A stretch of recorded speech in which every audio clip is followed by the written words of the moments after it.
Chapter 3. Rimurutempest Federation, a nation that outperformed any other in the whole world.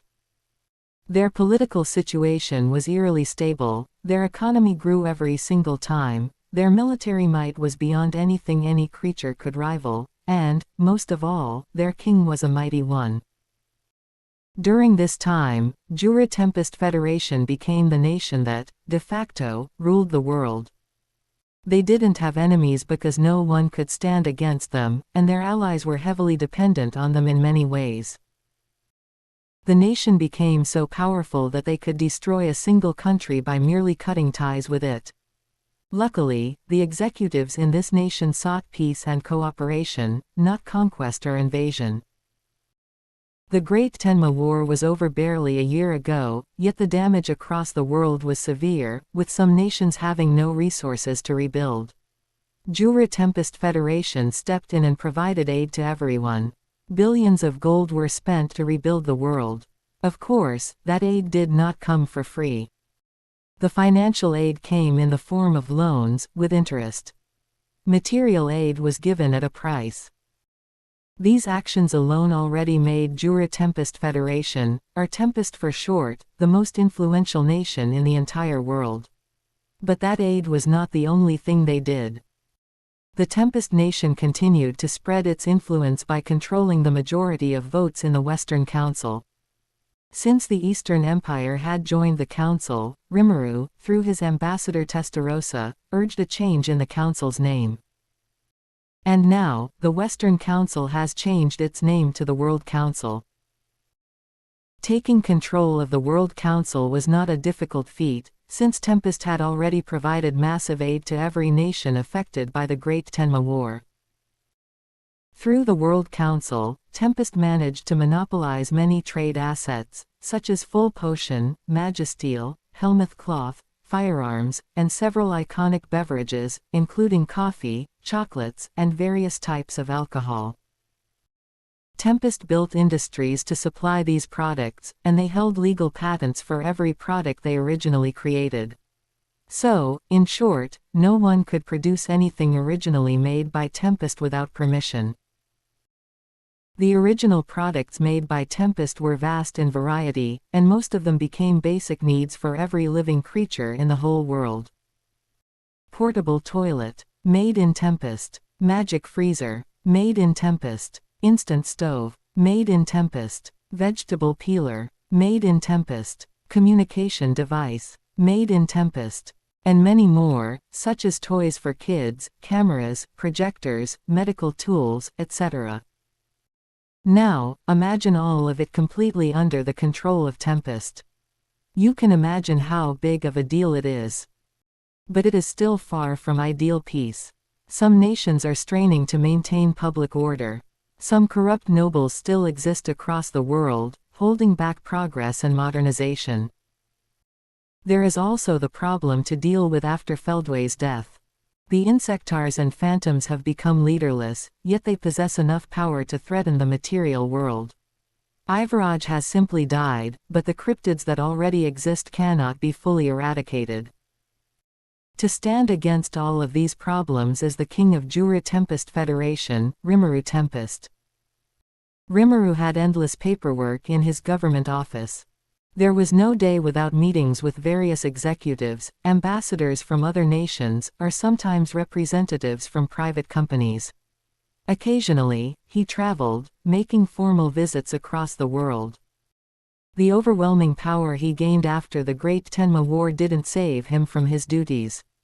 But fortunately, he wasn't alone. Many of his executives were doing the same hard work to support him.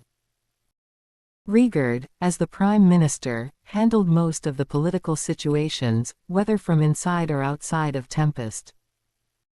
Njormul and Shuna maintained the vast finances in the Tempest Vault and shrewdly planned to use them as effectively as possible. Other ministries, such as science, agriculture, and more, worked hard every day as well. Probably the most relaxed one was Benimaru, the Minister of Defense. Relaxed didn't mean he could truly afford to relax, but his workload was lighter than the others. That's because there was simply little to worry about. The warriors and troops in Tempest were the most fearsome soldiers in the world, not even a demon lord could pick a fight with them. Aside from the phantoms, insectars, and cryptids, there was nothing to be wary of. Zelario was tasked by Rimuru to handle the remaining phantom army, while the insectars were given to Zejin. Zejin still served as Rimuru's elite dungeon guardian, but most of the time, he was in the spiritual world where the insectars had made their habitat. It was only a matter of time before full control was achieved. As for the rest, they were to take care of the cryptids. In the material world, Tempest was already safe because of its geopolitical policies. They simply didn't have any nation that was hostile towards them. Instead, almost all nations around the world were their allies. Some remained neutral, but they depended on Tempest in various ways and couldn't afford to lose that connection. So, the main focus right now was to maintain the already established army and possibly increase their quality and quantity. All right, I'll approve this. But it better be done as planned, I don't want it getting out of hand. Yes, Benimaru-sama. Thank you for your approval. We will increase the teamwork between the different corps. I hope so. Dismissed. Yes, Benimaru-sama. Gabua, the leader of Kurenai, had proposed a joint training with the Kurayami under Soka. The purpose was to enhance cooperation between the Intelligence Division and Benimaru's personal guard. Benimaru didn't see any downside to it, so he approved it. It was a usual occurrence for him to be like this, every day. Peacetime was certainly good, but the workload was something he still needed to get used to. Maintaining the army's well-being, training new troops, conducting exercises, and much more required detailed planning and well-coordinated execution. Pondering this made Benimaru yearn for the sensation of the battlefield. Nah, Rimuru-sama is happier keeping this peace. It is my duty to keep it as it is. As long as Rimuru-sama is satisfied, that's all I need. Benimaru tried to brush off his longing for war. But people couldn't blame him for feeling that way. This man was a total warrior. A powerful being who held the most prestigious title under Rimuru's command, the 12 Guardian Lords. The Flare Lord, Benimaru. He had made great achievements since the war with the Eastern Empire, and now he was hailed as one of the heroes of the Great Tenma War. His actions in the Sorcerer Dynasty Sarian had elevated his fame across the world. He was respected as a warrior, and he was famous for his accomplishments. Remembering those times made Benimaru realize how much sacrifice and struggle it took to achieve peace. A time where his children could play without any fear of an enemy attack. Yes, that's why I have to maintain this peace, he said to himself once again, this time while sipping the tea that was served on his table. Knock, knock. Benimaru-sama, it's Seika. A knock on the door, followed by a girl's voice, came suddenly. Yes, come in. The door opened abruptly. A Dragonute, who appeared human, entered with a report paper in her hands. Benimaru recognized her. The long purple hair and tall height marked her as one of Soka's subordinates. That meant it was an intelligence report. I brought a report from Sue-sama. She handed him the paper. Ho, Sue, not Soka. It came from Sue-sama himself. He says it's a pretty urgent matter, Benimaru-sama. The word, urgent, from Sue was never a joke. Benimaru understood immediately that something had gone wrong. He quickly read the report and summarized the key points. A distortion of space. What does that mean? Benimaru asked Seika, who was still in the room. We don't know, Benimaru-sama. But Sue-sama has personally gone to check it out. In the meantime, as the report says, we ask you to send an army unit to the location. Understood. I'll prepare it right away. Thank you, Benimaru-sama. Excuse me. Seika left the room, leaving Benimaru alone to ponder. The first thing he did, of course, was select a unit that could react properly. However, even Sue wasn't sure about what had happened, so Benimaru could only guess at what might be coming. In doing so, he prepared for the worst. An invasion. It's not unusual nowadays for an army to appear from thousands of kilometers away in the blink of an eye. Even now, research is ongoing to make this more efficient, using fewer magicules. But it's still limited. And Benimaru knew this was the worst-case scenario. It could be that one of the experiments had gone wrong, or perhaps succeeded in distorting space. But he wasn't sure. The space distortion occurred in the western part of Tempest, near the Ameld River. It was pretty far from Rimuru City, the capital. In fact, that area was still largely undeveloped. The only settlements were some villages of high orcs, hobgoblins, or other kinds of Majins. Benimaru decided to prepare as if it were indeed an invasion. From which nation, or whose army, he would find out later. Right now, he had to make a decision. A unit that could withstand an army, a unit that excelled in defense, a unit that could form a perfect shield wall. It could only be the yellow numbers. Benimaru immediately contacted Geld, ordering 5,000 troops to stand by at the designated location. Geld was temporarily unable to lead the corps because of his other work in reconstructing allied nations, but he promised his second-in-command would do the job perfectly. Benimaru trusted Geld's words and expressed his gratitude. The next step was to inform Rimuru. Right now, Rimuru was in Ingratia, attending a banquet held by Pope Louis. So, Rimuru wouldn't be able to handle this. It was all up to Benimaru. Sue arrived at the location. It was on the east side of the Ameld River. Fortunately, it was quite far from in town, and much further from the capital. The space distortion he felt was somehow familiar. It felt like transfer magic, but on a tremendous scale. He hadn't felt this level of transfer magic since Rimuru teleported 20,000 troops to face Clayman's army in Eurazania. Moreover, the distortion felt denser, as if it had transferred something very heavy, a single structure. Unlike Rimuru's teleportation of the 20,000 troops, this space distortion extended vertically, from the ground to the sky, rather than forming a huge circle on the ground. He circled around, investigating the distorted space. To the naked eye, nothing seemed wrong.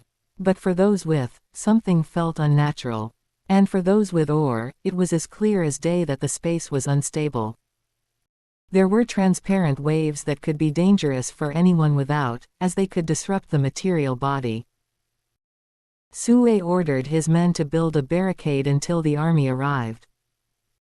He was still unsure of what had happened, but he was certain it involved transfer magic or teleportation. What or who had been transferred here was still a mystery. For now, all he could do was report to Benimaru, sharing his thoughts on what it might be and the possible scenarios that could arise. Sue assured Benimaru that this was not the result of any experiment conducted by Tempest researchers, as he was familiar with the daily schedule from the Ministry of Science. And today, none of the experiments involved spatial bending. Benimaru and Sue agreed to keep watch at the site. Sue decided to stay there personally until the Yellow Numbers Corps arrived. Benimaru was also preparing his kurenai and had already ordered Gabel to stand by. Gabel was also unable to lend a hand personally, but he promised that part of the Blue Numbers Corps would arrive in 2 days. Specifically, the Wyvern Riders would be the first to depart.